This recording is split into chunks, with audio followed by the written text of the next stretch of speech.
worry about the hundreds of metres of polyester thread that most makers get through each year. Is the strength of polyester thread worth its lack of biodegradability? What are the viable alternatives available to us? And can we have the best of both worlds?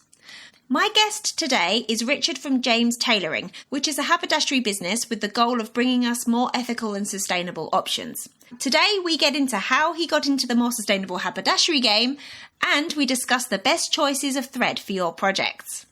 Welcome to Check Your Thread, the podcast that will help you sew more sustainably. My name's Zoe and I'm obsessed with sewing.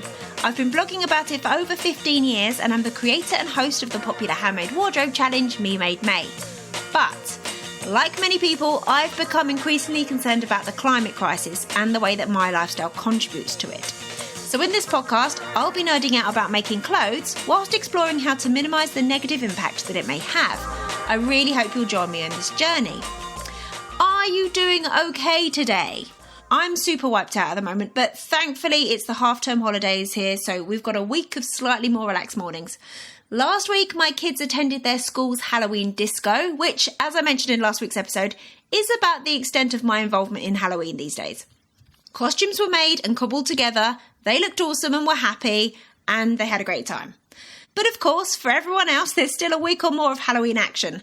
Lots of you shared with me how you plan to participate in Halloween more sustainably, including this awesome comment left on Instagram by Dana. Dana says, "This episode challenged me in a good way.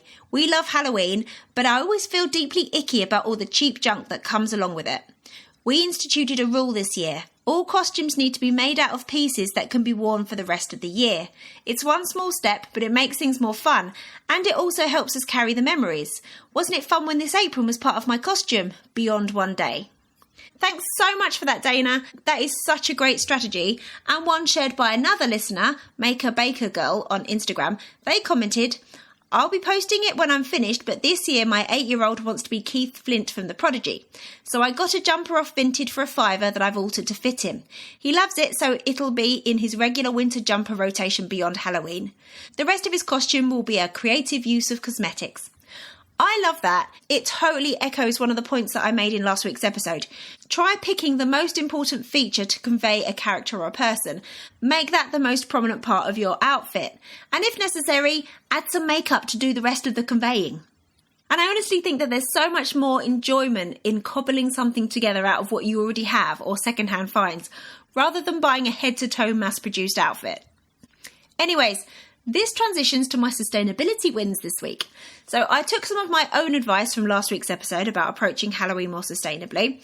Last Halloween, my son wore a zombie outfit that we got from a charity shop. He didn't want to wear it again, so this year I offered it up to the 2 youngest classes at my kids' school via the class WhatsApp groups. So nobody took me up on my offer, but to be honest, I probably left it too late for my offer to be of use, which is a sustainability fail and something I'm going to learn from when I attempt to pass things on in the future. But I hope that the act of offering up the costume has opened the idea of costume swapping for others going forward.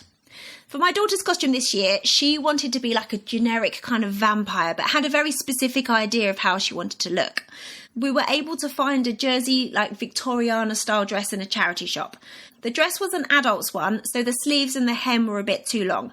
So I hemmed them with a really deep hem and I didn't cut off any of the excess. That way, the stitching can be unpicked so that she or someone else can still use it in its original form in the future. We even managed to find some fake blood in the charity shop as well. Obviously that wasn't pre-loved as such. I'm guessing it was donated from a party shop or something. And we also fashioned a cape out of a black pillowcase that I bought from a charity shop last year for their last year's costume. So the only new thing that we needed was some white face paint, which she can use in her dressing up adventures throughout the rest of the year, and some red tights that she can also wear for the rest of the year outside of school. So what are you making at the moment? I've been tackling a few mends and alterations, mainly things that my kids have grown out of that needed a bit of love to give them the best chance of an extended life going forward. And I found a new recipient for clothes that my son has grown out of, so a massive bag of his outgrown things was passed on this week too. But now I'm starting a new project for my husband. I've still got heaps of scraps and weird remnants of this green extra thick sweatshirt fabric from work. At the moment, he's really badly off for chilly weather clothes, so I'm going to make him a scrappy sweatshirt, but this time it's going to be all one colour rather than a mix of solid colours and prints. I think it's going to look really cool as the seaming will be the main feature and that should really stand out. I'll let you know how that goes. Big thanks this week to new patron Dana. Dana has signed up to offer monthly support via Patreon to help keep things afloat. Plus, this week, existing patron Susie has upped the amount of their support, and I could not be more grateful to both of them. If you'd like to obtain my endless gratitude and some sneaky peeks of behind the scenes of the podcast, you can sign up to support for any amount that you are able. A popular amount is the equivalent of a cost of a cup of coffee each month, but it can be more or less, whatever your preference. Please find the link in the show notes and on the website checkyourthread.com. Okay, today's episode. So I met Richard and his awesome wife Sharon back in April at the So Sustainable Fair in London. We had a fascinating conversation and I kicked myself at the time that I hadn't been recording it. Thankfully, Richard agreed to record with me, so we had a massive conversation recently where he told me all about lots of different types of haberdashery and the more sustainable versions that he's been able to source. But because we covered a lot and I want the info to be easy to absorb, I'm splitting the conversation into 2, maybe 3 episodes, and I'll be dropping those throughout the next couple of months. This one is focused on how the business came to be and on the topic of thread choices and options. If you haven't heard it yet, I'd also recommend you listen to episode 20 of this podcast called What Thread Should I Buy? Because I did a load of research on thread options for that one, and it covers some other stuff that we don't really get into too much in this one. So cue episode 20 up for when this one finishes. So, have a great week. There is some horrendous stuff going on in the world at the moment, so please be kind, gentle and patient with yourselves and with everyone else. Thanks for giving this podcast your ears, and I really hope you enjoy it. Hi Richard, big thanks for recording with me today. So I had the pleasure of meeting you in real life earlier this year at the So Sustainable Fair in London. And we had a really interesting conversation about haberdashery and sustainability. And then afterwards, I was so annoyed that we hadn't recorded the conversation. So I'm really, really grateful that you've agreed to talk to me and go through some of this stuff again and in more depth. So I've got a bunch of questions for you. The Check Your Thread patrons have got a bunch of questions for you. But before we get stuck in, I'd love to know a bit more about you, please. So can you start by telling us who you are, where you are, and what fills your days? Oh, brilliant. Thank you for having me. It's really lovely to meet someone so as passionate as I am about sustainability and where we go from here. My background, my name's Richard Mendham. I'm the owner of James Tailoring, which is a solutions provider. We wanted to make sustainability in sewing as simple as possible. And we wanted to be taken seriously. So it was all about tailoring. Right. So we started in 2018, but really my background goes back about 30 years when I was a yes, sorry. No offence. I was like, okay, that's thorough. Let's go. So I started out working for a company in London called Klein's, and they were haberdashers.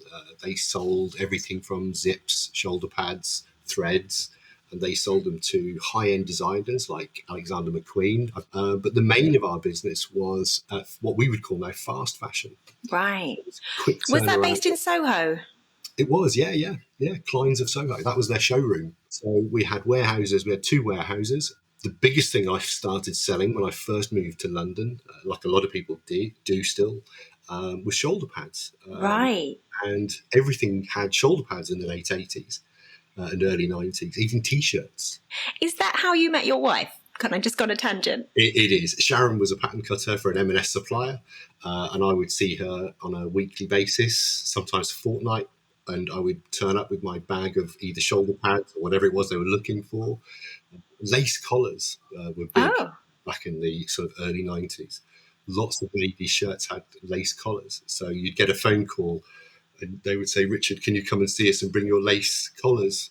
So I would turn up with a suitcase full of lace collars or iron-on anchors, whatever it was they were looking for. Oh, I love an anchor. We would turn up with it, yeah. So that's my background. I was a salesman who basically sold trimmings, and they had two markets. They had the high-end stuff, and then they had the fast fashion stuff, the kind of quick turnaround bulk orders. Yeah, but we weren't calling it fast fashion then, were we? No, it was just the textile industry.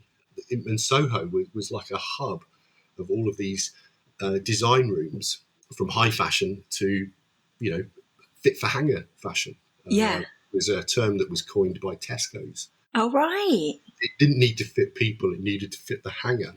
Oh, so that was like a precursor to fast fashion as a term used for that kind of level of clothing. Interesting. Yeah, so that was my background, shoulder pads. Shoulder pads. Yeah. That's so interesting because I think I mentioned to you when we met before, in a previous life I worked for a clothing company in Chelsea, and sometimes I'd get sent over to Soho to buy stuff from clients and also to get some like buttons covered, and there was lots of little small businesses, wasn't there, dotted around in Soho that if you didn't know they were there, you probably wouldn't stumble across them. Well, that's how I met Sharon, because she would come to the showroom in the West End, and I would cover her buttons. So this is a story that she likes to tell people, because I would drop everything to cover Sharon's buttons. No euphemism that these were actual buttons, and she would turn up with her fabric, and she would go to the front of the queue, and I bet she would. And I would use this machine to cover her buttons.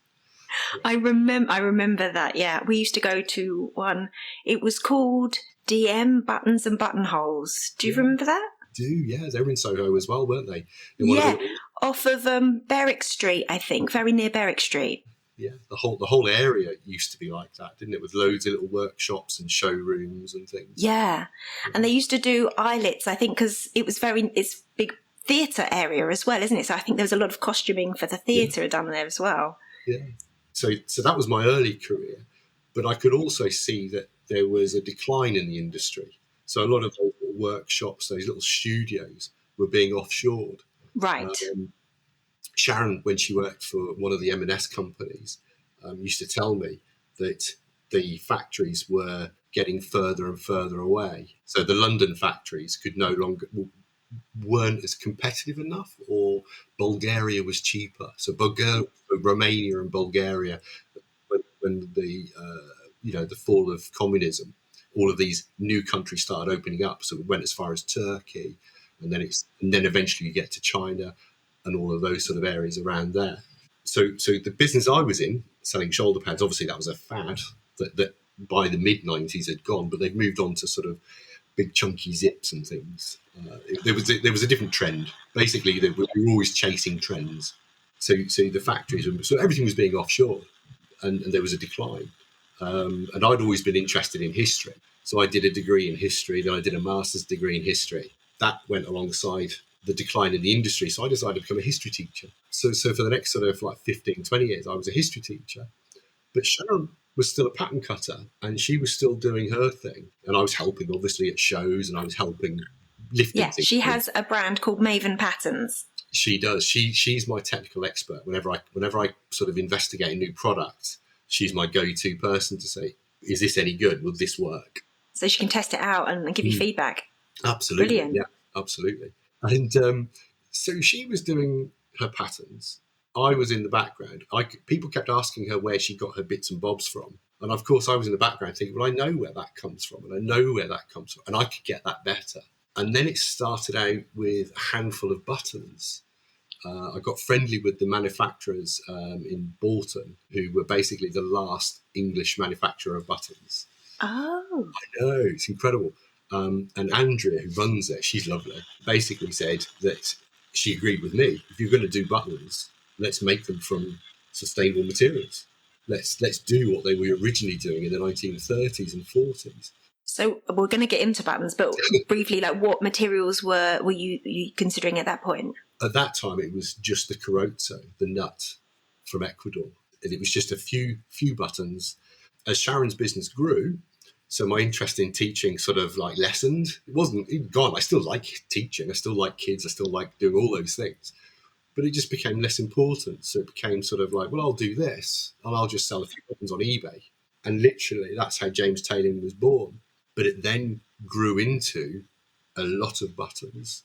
And it then grew into a lot of elastic and a lot of thread and a lot of things that is impossible for me to manage. So both my daughters ended up coming to work for us. Amazing. I know. Emily does the social media. She's very good. People often think it's me, but as you've noticed us setting this up, it's not me. I don't. It's not Richard. When you're chatting to someone online, it's not me. It's not. It's Emily. Absolutely. And then my other daughter, she came to join us because we couldn't manage the accounting and we couldn't do all the websites, and she basically manages us. Oh, brilliant. A bit like how you helped me come onto this meeting this morning. You've got an in-house one as well. Yeah. But we're very, very lucky because we all work kind of part-time when we like to. We get to go away when we like to. That's the dream. I know. I tell people this and they're like, wow, that's amazing. And you all get on. And I'm like, yeah, we do. So where are you based? We're based in Kenilworth, which is near Leamington and Coventry. It's in that little sort of Leamington-Warwick corner of just below Coventry. How long have you been there? We've been in this studio, which was originally bought for Sharon to do her patterns in because she'd outgrown the kitchen. And I think 2/3 of it is now mine, full of buttons. She's very tolerant. She puts up with a lot, bless her. Well, she gets free buttons, so. She does. She gets first pick on everything. Right, you can hear her laughing now. She gets first pick on everything. If I buy anything in, yeah, she's like, oh, wow. Well, she's got to test it. She's got to give you that feedback. This is true. She does have to do that. So we moved in here, Sharon will probably correct me, 21. Yeah, during COVID, we moved into the studio. So during 2021. And that was when the organic elastics really took off. During the COVID pandemic, there was a need, I guess, for biodegradable elastic that was compostable. Right. Well, we're going to get into all of this very, very soon.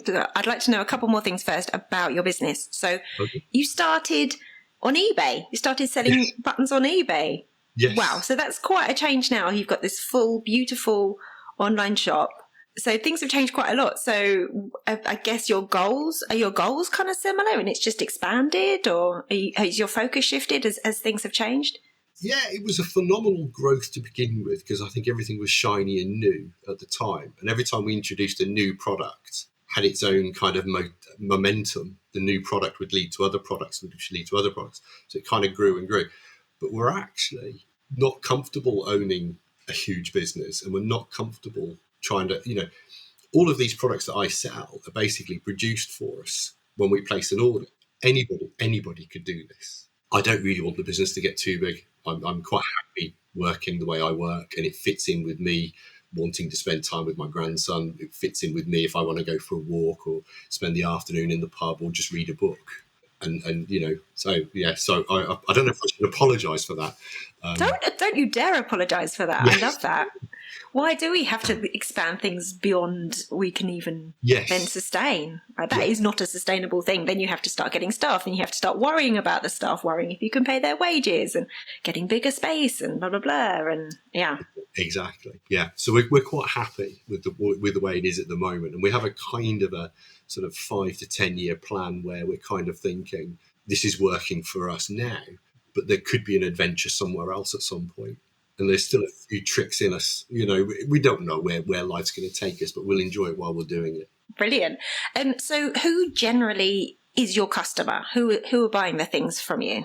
Well, that's a really good question because we do sometimes get contacted by big organisations, sort of bigger brands, and they want to use us because they've obviously seen what we do, but it doesn't always work for them. What we're better suited towards is home sewers and designer makers who make short runs, who just need a roll of elastic, who just need a few hundred buttons, not masses. So there's actually a really nice niche in there for us. And we can give them that personal service that they possibly need, a bit of guidance and a bit of kind of what would work best for what materials. This is where Sharon often comes in. I was going to say, this sounds very familiar. Would this work with this fabric or with this, and then together, and we can do that because we're small enough. Yeah. And that's really valuable for a like a new brand or, designer maker. Yeah, we work a lot with the universities. Oh, cool. We have like open weeks where it's going to be 2 weeks this year. I think last couple of years we've done 1 week. And we do it sort of 2 or 3 times a year. But I think this year we're having to do 2 because De Montfort University want to bring all of their fashion students Oh, really? to the studio. Yeah, well, Sharon gets to talk about Maven patterns and design and fit. I can obviously talk about sustainability. Yeah, so it's really interesting, and it's quite nice to see all these young people are so interested in sustainability. Do you know what? It makes me so happy. I mean, I did a fashion degree in Nottingham a million years ago, not a billion miles away from De Montfort because I had friends who were in Leicester, but it makes me so happy to know that the new blood of fashion has sustainability as part of their ethos, as part of their consideration right from the beginning. It's not something that they're necessarily going to add on later on. You know, it's integrated into the courses themselves as well, isn't it? It is. It does feel like it's here to stay, which is really good. Yeah, amazing. Okay, so one thing I have to clear up. Do you use the term haberdashery or notions or both? And do you think that they have different definitions as far as you're concerned? No, I think notions is an American term, isn't it? Right, is that it? There's a British and an American. Well, yeah, and then in the UK we call it haberdashery. Yeah. What do you use? What do I use? Oh gosh, if I was talking about Klein's, it would be haberdashery, definitely. Is that because it's got more of a heritage to it? I think so. Yeah, that does sound about right. Yeah. Cool. Well, let's go with haberdashery. So, in terms of like that makeup of your customers between the home sewers like myself and a lot of the listeners and the kind of smaller brands that you're supporting as well, where is the percentage of your business generally? It's probably something I should know, but I haven't noticed a difference. Where's Emily? Where's Eve? They're all equally important to us. We sell, we have two prices on the website for most of the products. Right, so you have a wholesale price and retail. Exactly. So we have a sort of price per unit, like a price for one, and then we have a price for 100. And obviously the price for 100 is less. And 100 metres of elastic, I always think, isn't huge. It's not massive. It's only like, if you think about it, 100 waistbands, maybe. Yeah. And now thinking like if I could get together with my mates. But over the course of a year or so, I don't know. Maybe we did have a guy from Coates who came to see us. We were talking about the size of thread spools, and he was on about why didn't we sell more of the 100-metre spools? And I just said, well, that wouldn't last very long. And he said, but then they won't come back to you. And the purpose behind the 100-metre spools is that the customer will keep returning. Oh, that's devilish. I'm not sure I like that. We're not into this one. No, not when you can buy something of 1,000 metres, which is, £4 or £5, but it will last you. What would you get out of 1,000 metres? 100 garments, easy, maybe. Yeah, you'd get. Well, it depends if you're going to use it for overlocking as well. But yeah, it's going to keep you going for a while for sure. It is, isn't it? Yeah. So we've got 5,000 metre spools. Is that the cones? That's the cones, yeah. Right. Well, let's get into thread, okay? Because that's a good place to start. Because it was, in fact, because I did an episode of the podcast, I guess back in episode 20, which was called What Thread Should I Buy? So that's when I was researching what was out there. And that's when I discovered your website. So I think that so many of us are kind of worried about the thousands of meters, as we're saying, of like kind of polyester thread that we get through each year or whatever. So I'd love to know a bit more about what, from your perspective, like what are the alternatives to polyester thread, and how do you feel that or how does Sharon feel that they hold up for garment making? I think it depends on the design and the fit. I think if you were like a purist, you would use sort of cotton for cotton, polyester for polyester. Oh, that's interesting. And sort of like like a tensile thread for bamboo, sort of natural fibre, that kind, anything that's like viscosy, regenerative fibres. Yeah, you could use and that's what I would call like a purist, because you do meet those sort of people who will only use. I think I want to become one of those. I like that. Well, it kind of works, doesn't it? I mean, this is a linen shirt, but I'm guessing because it's from Uniqlo, it will be held together with polyester thread. Yeah. So that leads me on to another thing. So I think that the commonly accepted idea is that sewing thread should be like strong as possible, and that is going to create a long-lasting garment. But then I've also heard a counter-argument that was saying that your thread shouldn't be stronger than the fabric you use, because if a garment is put under a lot of pressure and it breaks, it's much easier to repair a popped seam than like a tear in a fabric, Yeah. What are your thoughts on that? I think, like I said, I think it has to be fit for purpose. So if you're making something like a coat or activewear or something like that, then it needs to have what they call durability, and it needs to have this thing called elongation. Talk to me about that. Elongation is the give before it breaks. Right. That's such a good point. So what's got better elongation then out of like polyester, cotton, tencel?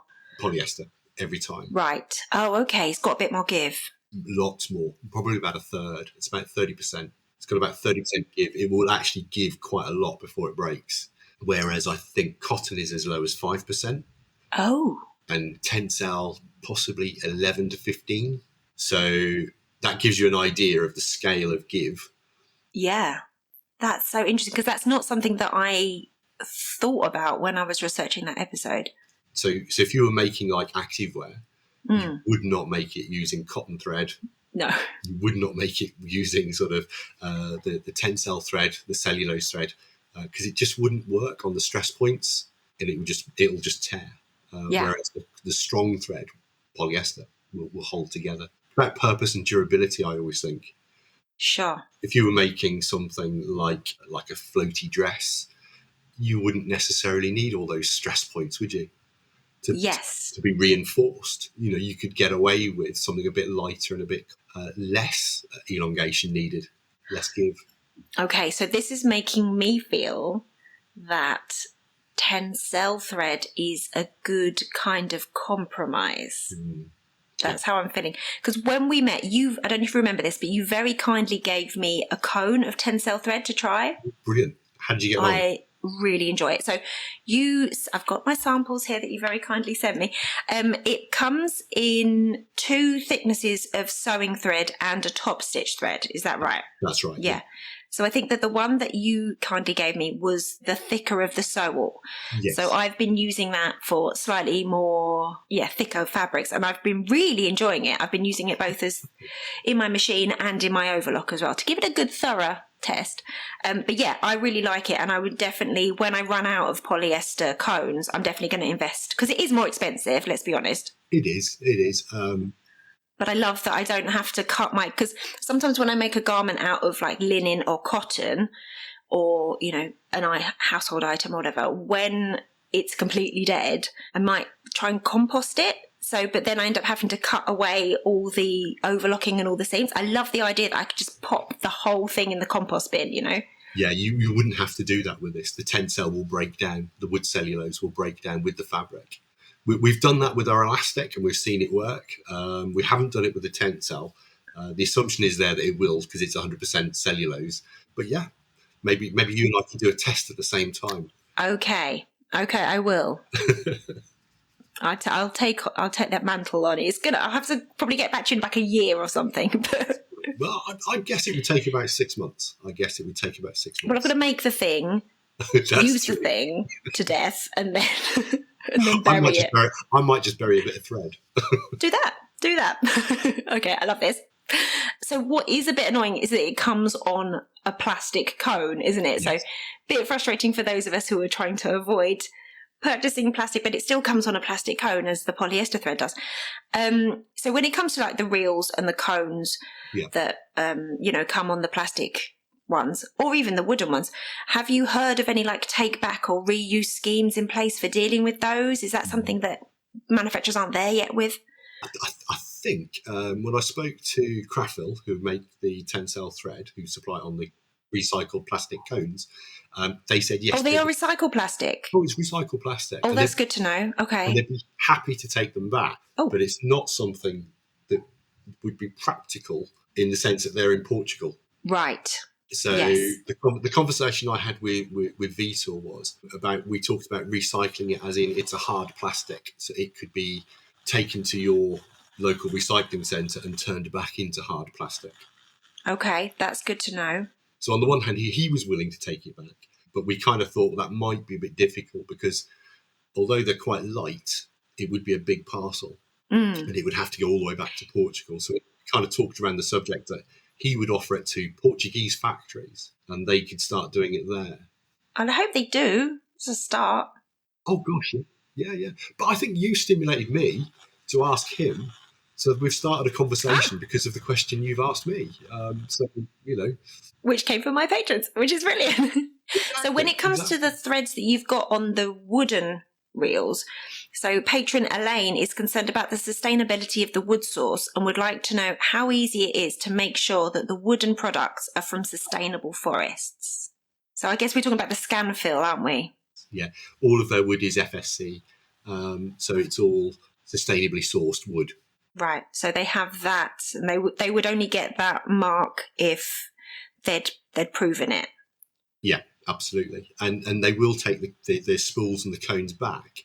But again, there's the logistics of getting it to Holland. Are they? Yeah, they're in the Netherlands. So yes. When I spoke to her, she said she'd happily take them back, but it's just the logistics.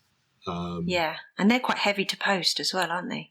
Absolutely, yeah, exactly. I did speak to Sharon about this, and we had a whole conversation. And then she reminded me that our upstairs bedroom has got a wall. I think the door is full of spools that she's screwed to the door as hangers for things. So cute. One of our bedrooms upstairs. So she's made use of this. So I thought that was quite, So you could make use of them. And I guess so. The plastic ones, the plastic ones from Gutermann in Germany, they can be recycled. So as a plastic. Not in every county council, though. Oh no! I only checked Warwickshire. There you go. You can't in Brighton and Hove. Yeah, I know. So the wooden ones could probably be used for decoration or be, practical use, or they could be recycled themselves in a wood kind of. They could be chipped again, couldn't they, made into other wood. Yeah, point. Yeah. They're nice as well if you've got bits of bias binding or ribbon or loose things to wrap round. They kind of keep it all neat and it looks really pretty. Yeah. Yeah. For storing bits and bobs. Yeah. Thanks so much for listening. I really hope you enjoyed this episode and are left feeling inspired. For more info about the podcast, including show notes for this and every episode, head to checkyourthread.com. I'd love to hear from you, so if you have any comments, questions or ideas for future episodes, please get in touch by emailing zoe@checkyourthread.com or find me on Instagram @checkyourthread. Massive thanks to Patrick Potter for production support, to Sylvia Seller for the awesome logo design, and to Simon at Palm Skin Productions for the music. This ad-free podcast would not be possible without listener support, so if you feel you are able, please consider signing up to the Check Your Thread Patreon. For the equivalent of buying me a coffee each month, you'll be making it possible to continue producing regular episodes. Links can be found in the show notes and on the website checkyourthread.com. I hope you'll listen again next week. Until then, take care. Bye!